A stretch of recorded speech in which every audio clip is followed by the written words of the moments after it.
Have you ever noticed yourself forgetting simple things and felt that chill down your spine, wondering, is this the beginning? That fear is real, and you're not alone. The good news is that science has proven that up to 45% of dementia cases can be prevented with simple actions within anyone's reach. Today I'm going to show you exactly what to do. I'm Dr. Kevin DeVries, a neurologist with over 15 years of clinical practice. The brain, a silent victim. No one notices when the brain starts to fail. That's exactly the most treacherous part of it all. Unlike the heart, which clutches the chest and screams for help, unlike a joint that hurts and prevents movement, the brain deteriorates in silence, for years on end, without warning. And when the signs appear, much has already been lost. Over more than 15 years of following patients with neurological complaints, I have seen up close what happens when this process is not recognized in time.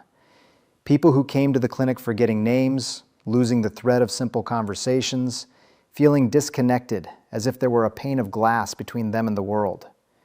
And the most painful part is that many thought it was just time passing. They thought it was normal. It's not. Neurodegeneration acts like a thief who enters through the window at dawn, takes a little each night, and is only discovered when there is almost nothing left to save. The WHO estimates that more than 55 million people today live with some form of dementia, and this number could triple by 2050. Think about the scale of that. We are not talking about a rarity. We are talking about a silent epidemic that is advancing while the world sleeps. What gives me hope, and what I need you to listen to carefully, is that science has changed its position. The 2024 Lancet Commission brought something that few professionals still discuss with clarity. Up to 45% of dementia cases could be prevented. Almost half. Not with miracles, not with empty promises, but with concrete actions that directly interfere with the health of brain tissue throughout life. This changes everything. It means that your brain's destiny is not completely written. Enemy number 4, a sedentary lifestyle dries out the brain. You know that mental fatigue that hits at the end of the day, even without having done anything strenuous? This feeling has a more physical explanation than it seems. The brain consumes 20% of the body's total energy. To function well, it needs constant blood flow, without long pauses. And that's exactly where a sedentary lifestyle comes in as a silent enemy. When you sit for hours, this flow slows down. It doesn't stop completely, but it reduces enough for toxic waste to start accumulating in the neurons. Imagine a city where the garbage trucks stop running. The trash doesn't disappear, it piles up in the streets. That's what happens inside your brain when movement stops. I see this pattern frequently in my practice. Patients with poor memory, persistent brain fog, difficulty concentrating. And when we look at their routines, the answer repeats itself. Hours and hours of sitting, whether at work or on the couch. A study with over 50,000 adults showed that sitting for 10 hours a day significantly increases the risk of dementia. 10 hours. Add up breakfast, work, lunch, the car, and the couch at night, and you've already come close to that without realizing it. What worries me even more is the drop in the production of a protein called BDNF, the natural fertilizer for neurons. It protects brain cells, stimulates connections, and supports memory. When the body stops, it disappears. And without it, the brain begins to lose the ground that supports it, like a plant that stops receiving water. The solution against a sedentary lifestyle. Moving your body isn't a matter of discipline, it's a matter of brain survival. Over more than 15 years of following patients in their 60s, 70s, and 80s, I've seen one thing repeat itself. It's not a lack of willpower that paralyzes people. It's inertia. That state where the body has become so accustomed to stillness that any movement seems like a huge effort. And that's where the problem lies. When you stay still for a long time, blood flow to the brain decreases. Not dramatically at first, but silently and continuously. It's as if the irrigation of a garden were being gradually reduced. The plants don't die all at once, but they start to wilt. It becomes difficult to think clearly, to remember simple things, to feel energized for the day. What breaks this cycle isn't working out for 3 hours a day. It's consistently breaking the inertia. I instruct my patients to set alarms to get up every hour. Just that alone makes a difference. Because every time you stand up, move around, take a few steps, cerebral blood flow is reactivated. And along with that, the body starts producing a substance called BDNF. It may sound like a complicated name, but think of it as fertilizer for the brain. It protects neurons, stimulates new connections, and helps keep memory functioning. From there, you can go further. 10-minute walks, done regularly, already bring real benefits. And over time, you gradually increase this time, without forcing it, without rushing. What matters is not the intensity, it's the continuity. Every small movement counts, because each one is watering this mental garden that needs attention every day. Enemy number 3, alcohol shrinks the brain. There's a silent villain that many people defend with conviction. It's just 1 glass of wine a day. It's good for the heart. I hear this in the clinic frequently, and I understand. For decades, this idea was repeated with such force that it became common sense. But when it comes to the brain, science has changed its position, and it has changed for good. Alcohol is classified as a neurotoxin. This means it causes direct damage to brain cells. And what worries me is that it doesn't need shortcuts to get there. It crosses the blood-brain barrier with ease, as if it had a free pass. Once inside, it acts. It reduces the volume of gray matter, which is the tissue where thought, language, and decision-making happen. It also damages the white matter, responsible for communication between different regions of the brain. Imagine a network of roads with potholes slowly opening up. The traffic starts to fail before you realize it. The hippocampus is the most vulnerable target. That's where memories are formed. When alcohol repeatedly attacks this region, the ability to record and retrieve information diminishes. And there's another type of damage that almost no one mentions. Alcohol blocks the production of BDNF, a protein essential for the survival and regeneration of neurons. Without it, the brain loses its ability to renew itself. In 2025, researchers from the University of Oxford concluded something that still causes discomfort. There is no safe level of consumption for brain health. This is not abstinence for the sake of extremism. It is what data from tens of millions of people has clearly pointed out. A study published in The Lancet with 31 million participants identified alcohol as the main risk factor for early onset dementia. Not one among several, the main one. There comes a time when change must come from within, not from an external prohibition. When it comes to alcohol, this distinction makes all the difference. The first question I always ask my patients is direct. Do you drink to relax because you don't know how to do it differently, or because you genuinely want to? This initial honesty, however uncomfortable it may seem, is the starting point for any real change. If alcohol has become an emotional crutch to unwind at the end of the day, the task is not to ban the drink, but to understand what is being filled with it. I see this frequently in my practice. The person doesn't even like the taste that much, but the ritual has become a signal to the body that the day is over. That's where substitution comes in.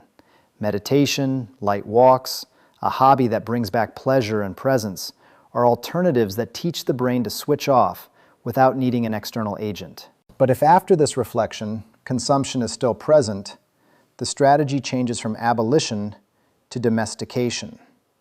Turn alcohol into a rare guest, a glass on a special occasion, with intention, in a small quantity. This is completely different from a glass every day to numb the day. The aging brain does not have the same recovery capacity it had at 30. Every frequent dose exacts a price that you notice later, in the slowness of reasoning, in the memory that slips, in the energy that vanishes. The solution is not to demonize alcohol. It's to understand that at this stage of life, it needs to occupy a much more peripheral place in your routine. Enemy number 2. Lack of sleep accumulates toxins. The waste your brain produces during the day needs to go somewhere. And if you're not sleeping well, that waste accumulates. This isn't a metaphor, it's biology. During deep sleep, the body activates a system called the glymphatic system, which functions like the brain's internal plumbing. The spaces between neurons expand by about 60%, and the fluid that circulates there sweeps away toxic proteins accumulated throughout the day. Two of them have names you may have already heard: beta amyloid and tau protein. These are the exact substances that deposit in the brains of people with Alzheimer's. I see patients who come to the clinic saying they've been sleeping poorly for years, but they've gotten used to it. And I have to be honest with them. The body may seem to have adapted, but the brain never stops accumulating this residue. A single night of poor sleep already increases the accumulation of these proteins by 5%. It seems like a small amount, but imagine this process repeating for weeks, months, years. A study published in Nature Communications in 2026 confirmed that this glymphatic system is the main brain cleaning mechanism we have, and that sleep deprivation drastically deactivates it. It doesn't reduce it, it doesn't hinder it, it deactivates it. Sit with that for a moment. Sleep is not passive rest. It's when your brain performs maintenance that doesn't happen at any other time of the day. Sleeping poorly for one night already leaves a trace. Sleeping poorly for years builds an internal environment that favors silent illness. The solution for better sleep. Sleeping well is not a luxury for those who have nothing to do.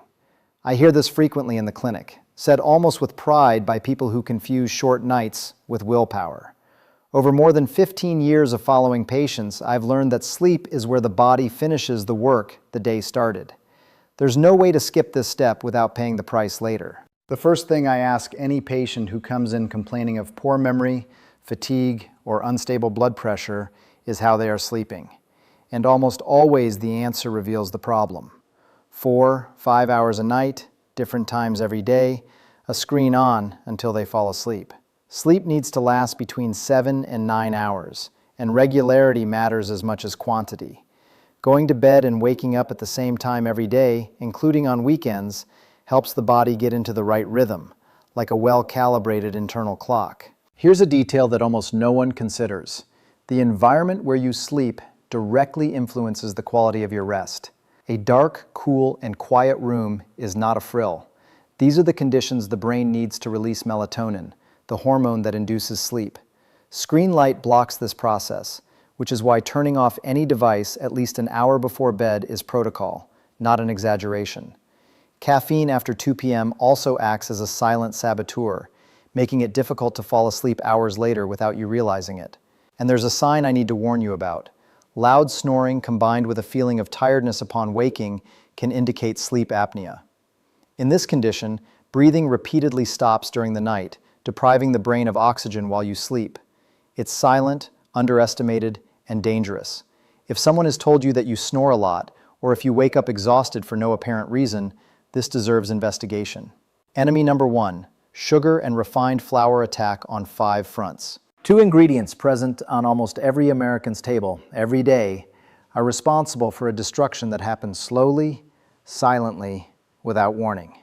Sugar and refined flour act on 5 simultaneous fronts against the brain, and each one deserves attention. The first is cerebral insulin resistance. With years of excessive consumption, neurons lose their ability to absorb glucose. They starve even with the blood full of fuel. Think of a rusty lock. The key exists, but the door won't open. This is why researchers call Alzheimer's type 3 diabetes. It's not an exaggeration. It's what happens inside. The second front is chronic inflammation. I see this in my practice with worrying frequency. This silent inflammation slowly corrodes neurons, like rust on an iron structure. No one feels it at first, but the structure begins to give way. The third attack is on the blood vessels. Sugar damages the walls of the cerebral arteries, compromising blood flow. When this drags on for years, vascular dementia emerges. Stay with me because what comes next is less known and equally serious. The fourth front is glycation. Sugar molecules stick to proteins and deform them irreversibly, forming the plaques associated with Alzheimer's. It's like caramel hardening everything it touches inside the brain. And the fifth is the destruction of BDNF, the brain's natural fertilizer. Without it, new connections don't form, and the capacity for regeneration disappears. 5 fronts, 1 enemy, acting every day without making a sound. Sugar hides behind scientific names. When you read a product label and don't recognize any of the words, it's not a coincidence, it's a strategy. The food industry learned long ago that the modern consumer pays attention, that people are trying to take care of themselves, that sugar has become a known villain. And its response was simple: change the name. Fructose, dextrose, maltose, high fructose corn syrup, inverted sucrose. They are all sugar. Sugar in a different outfit, entering your body the same way, causing the same damage. I see this in my practice with frightening frequency. Patients who tell me with complete conviction that they have cut out sugar. And when I analyze what they are eating, I find these hidden names in whole wheat crackers, in fruit yogurts, in processed sauces, in so-called healthy sliced breads. The illusion of control is perhaps more dangerous than carelessness. And then there's a detail that almost no one notices. Liquid sugar is even more treacherous. A glass of boxed juice can have up to 10 teaspoons of sugar. 10. It comes dissolved, with no fiber to slow down absorption, and enters the bloodstream directly, like an injection. Your pancreas receives this as a shock.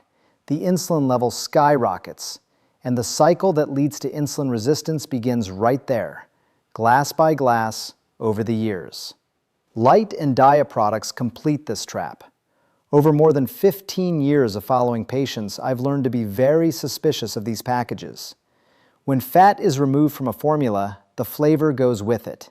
And to compensate, the industry adds sugar. The product becomes twice as problematic, without the fat that would provide satiety and full of sugar that accelerates storage. The person eats, is not satisfied, and eats again. Your body doesn't read labels, it only feels the effect. The solution against sugar: 5 rescue steps. Changing what you eat doesn't have to be a war fought every day. What I see in my practice, over more than 15 years of following patients, is that breaking the sugar cycle doesn't require extreme willpower. It requires strategy. The first step begins before you open any package. Learn to read the label. Sugar hides under names like maltodextrin, corn syrup, dextrose, and sucrose. They are in crackers, breads, sauces, and processed yogurts. When you recognize these disguises, you regain control over choices that were previously being made for you without you realizing it.